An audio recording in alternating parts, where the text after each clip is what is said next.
Disney theme park characters. Have there been situations where you had to break character? What was the reason and consequences? 10 plus years ago, my friend was a face character at Disneyland and told me about her friend who was friends with Goofy, which is what you say to people when out of costume, to preserve the magic instead of outright saying you're the character. Allegedly, one day, Goofy's shift was over and he was trying to walk to the back area to cool off when a very angry mom started yelling at him because he ignored her son. In reality, he couldn't see them as he was turning to walk away.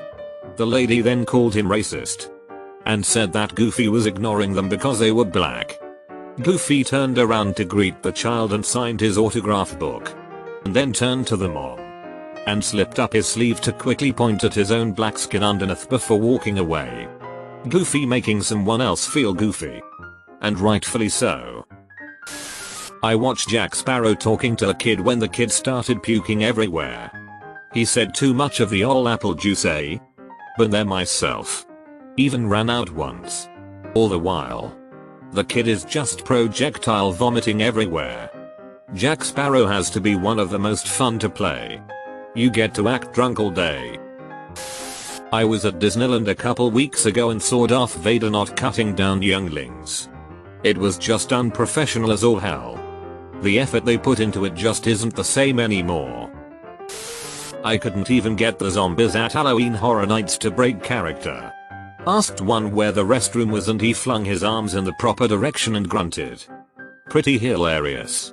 A few years ago at Halloween Horror Nights I had a brief chat with a chainsaw wielding maniac. He screamed. I screamed. I asked if he was having fun and he said hell yeah, I love scaring people, and off he went. I was at Disneyland once and the sheriff of Nottingham was fake menacing a child. He reached out to touch the kid's balloon and for some reason it popped. The character actor was clearly stunned. A new balloon appeared less than 30 seconds later.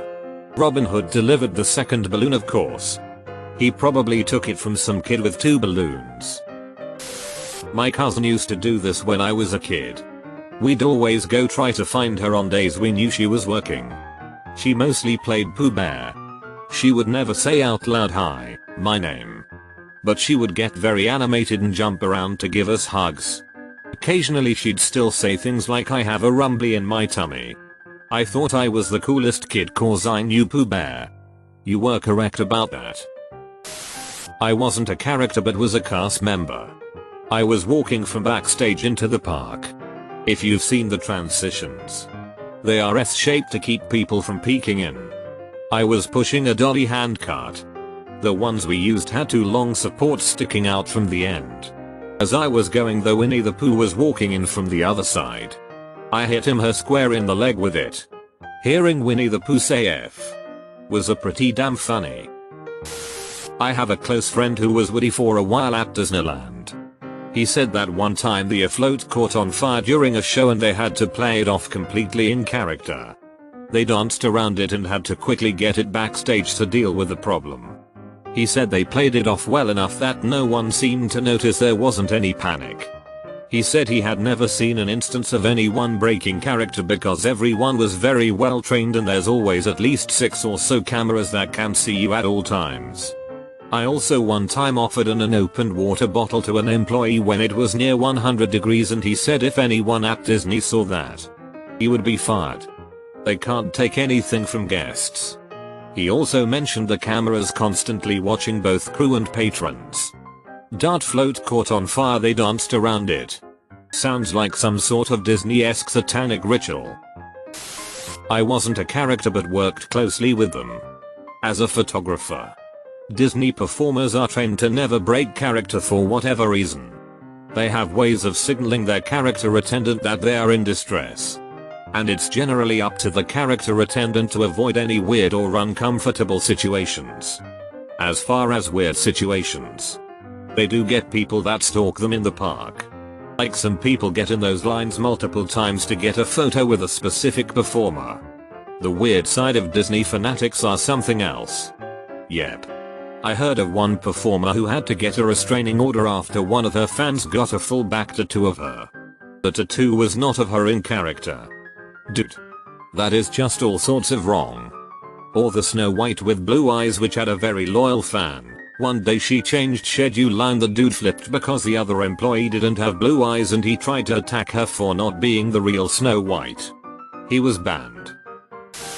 The type of people that play characters are very into it. If something comes up that needs to be addressed, they will handle it in character. You've probably heard stories about characters helping kids find their parents. These days characters always have handlers nearby that have walkie-talkies. Haha. Who's a good little boy? Did you lose your parents? We've located the child's parents, Mickey. Proceed with Operation Mouse. Alrighty buddy. Oh boy, haha. Your parents are just over here in this white van.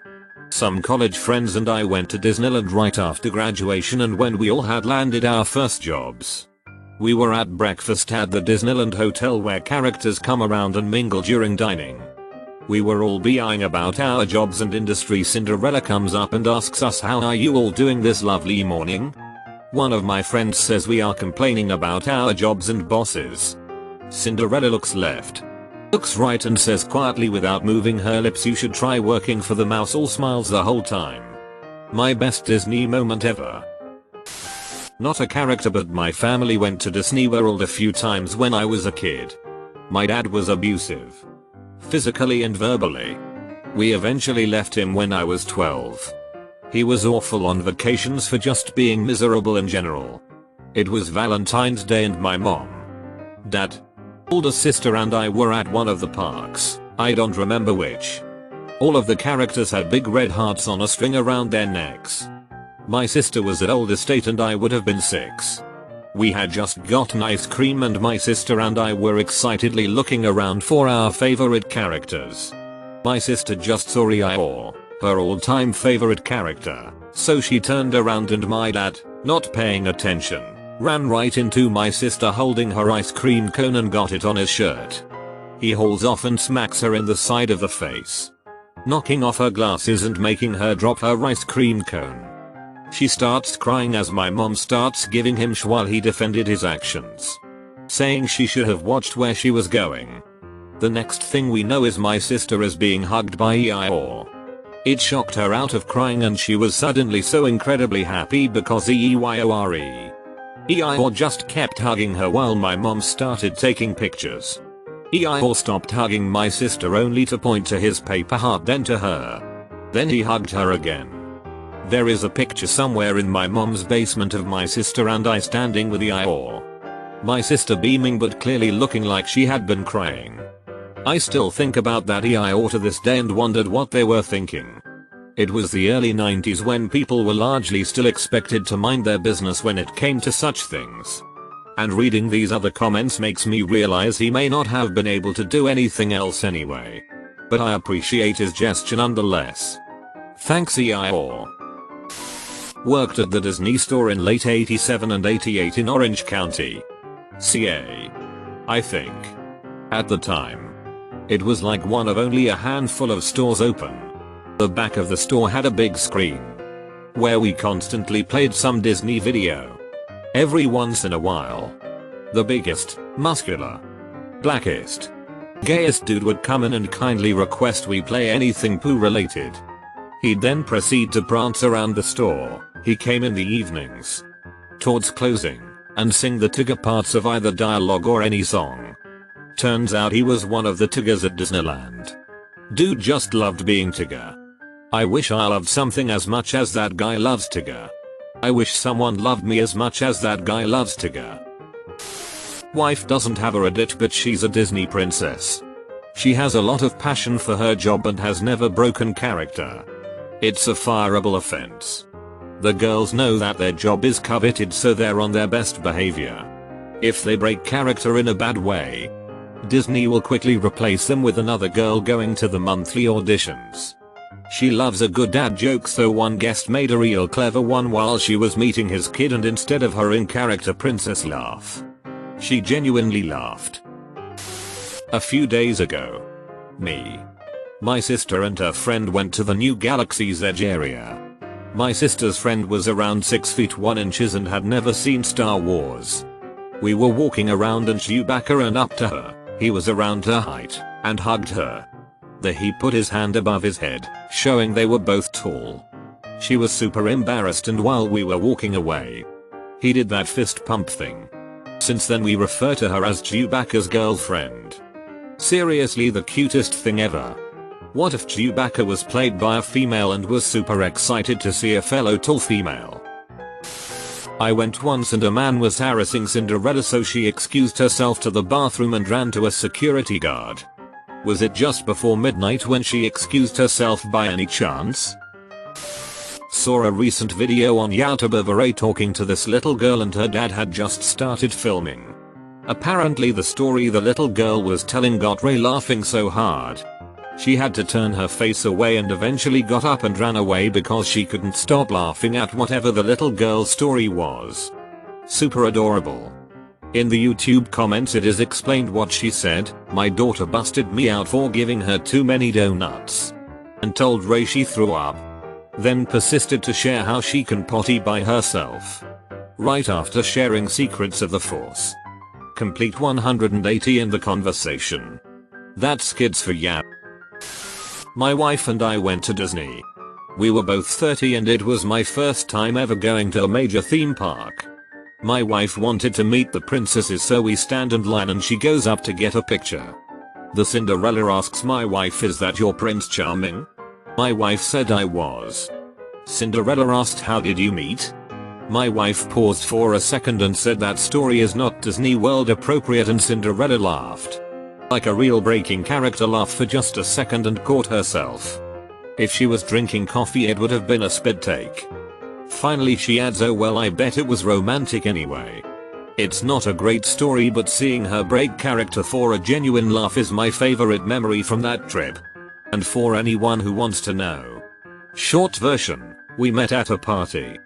She was topless on a trampoline. Adorable.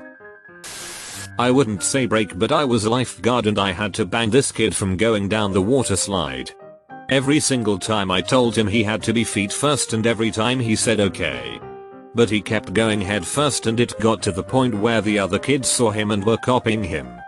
He left and cried to mom and dad and I explained to mom and dad why. They left and cried to my coordinator and my coord came back saying that wasn't very magical. I explained after several times of this kid not listening. Other kids were copying him. In any case, I got a stern talk about being the nice lifeguard who explains why versus the mean lifeguard who just yells orders. Later that day that kid was running across the deck. Despite several requests not to. Tripped and ate concrete. Don't hate me because I don't feel bad. I'm a lifeguard as well, and if someone told me that I would ask why I'm even there if they don't want me to remove safety issues. Literally 90% of the job is telling little kids not to douche that could hurt them.